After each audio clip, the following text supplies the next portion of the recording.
сәлеметсіңдер ме балалар? 58-ші сабақты талқылайық. Сабақтың тақырыбы сөйлем мүшелерінің байланысы. 29-ші жаттығу. Мәтінді түсініп оқы. Мен Астана қаласының кішкентай тұрғынымын. Астана өте әдемі. Қалада неше түрлі ойын-сауық орталықтары бар. Сәулетті ғимараттар өте көп. Өскенде туған қаламның өркендеуіне өз үлесімді қоссам деймін. Мәтін не туралы? Мәтін Астана қаласы және оның сұлу ғимараттары мен ойын-сауық орталықтары туралы айтылған. Мәтінге ат қоятын болсақ, Астана әдемі қала немесе сәулетті Астана деп қойсақ болады. Астанадағы сәулетті ғимараттар туралы біліп, мысал келтір. Мысалы, Астанада бәйтерек бар, Хан Шатыр, Бейбітшілік пен келісім сарайы, Астана опера театры бар және тағы басқа өте көп сәулетті ғимараттар бар. Сөйлемді талдайық. Мен Астана қаласының кішкентай тұрғынымын. Бұл жерде баяндауыш тұрғынымын. Не істеймін, кіммін деген сұраққа жауап береді. Ал бастауыш мен. Ал тұрлаусыз мүше Астана қаласының кішкентай. Бұл жерде бастауышқа қатысты анықтауыш. Сөйлем мүшелері мағынасына қарай өзара байланысып айтылады. Олардың байланысы сұрақ қою арқылы анықталады. 30-ші жаттығу. Мәтінді көркем жаз. Астана еліміздің ордасы. Маған өз қалам өте ұнайды. Астана қаласы күн сайын көркейіп өсіп келеді. Сөйлемдегі сөздердің байланысын тап. Мына сызбаға қай сөйлем сәйкес келетінін айт. Бұл сызбаға Астана қаласы күн сайын көркейіп өсіп келеді сөйлемі сәйкес келеді.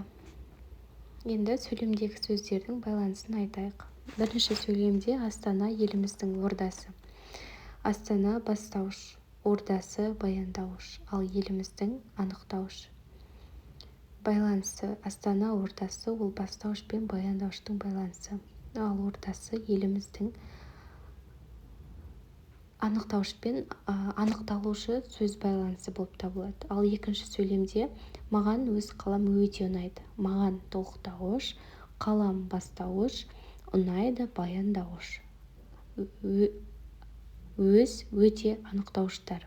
Қандай сұрақтарға жауап береді? Байланысы қалам ұнайды, маған ұнайды, өз қалам өте ұнайды. Үшінші сөйлем. Астана қаласы күн сайын көркейіп өсіп келеді. Астана қаласы бастауыш, өсіп келеді баяндауыш, күн сайын пысықтауыш, ал көркейіп көсемше.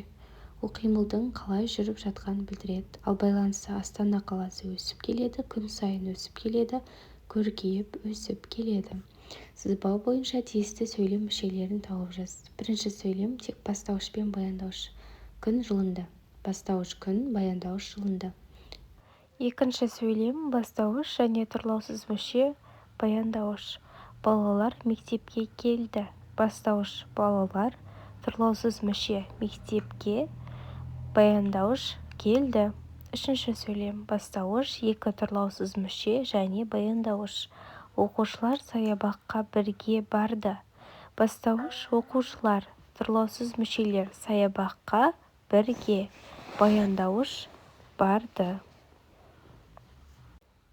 Бастауышты біз бұл жерде бір сызықпен, баяндауыш екі сызықпен, тұрлаусыз мүше ирек сызықпен сызылады балалар.